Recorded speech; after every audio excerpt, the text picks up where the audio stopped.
যত অরাজনৈতিক কর্মসূচি হবে রাজনৈতিক উদ্দেশ্য ছাড়া, ভারতীয় জনতা পার্টির রাজ্য সভাপতি এবং আমি বারে বারে বলেছি, আমাদের কর্মী সমর্থক ভোটার সবাই অংশগ্রহণ করবে, কারোর জন্য বাধা নিষেধ নেই। আমরা সিপিএম এর মতো সেটিং করি না। সিপিএম এর লালবাজার অভিযান ছিল 3 তারিখ, পুলিশের সঙ্গে কথা বলে রাজাবাজার থেকে শ্যামবাজার করেছে।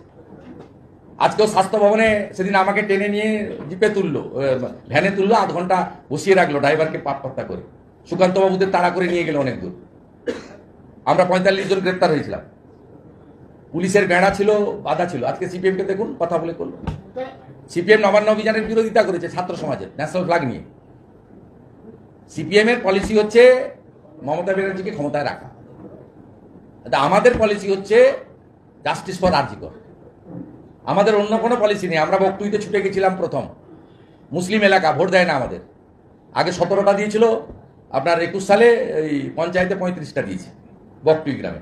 আমাদের কোনো ইন্টারেস্ট নেই, পলিটিক্যাল ইন্টারেস্ট নেই। আমরা গেছি as a no setting opposition, এবং opposition means, opposition leader means those who are torture by the state government and state police and state ruling party. তার সবার জন্য আমরা আছি। নিউজ এশিয়া, গণতন্ত্রের কণ্ঠস্বর।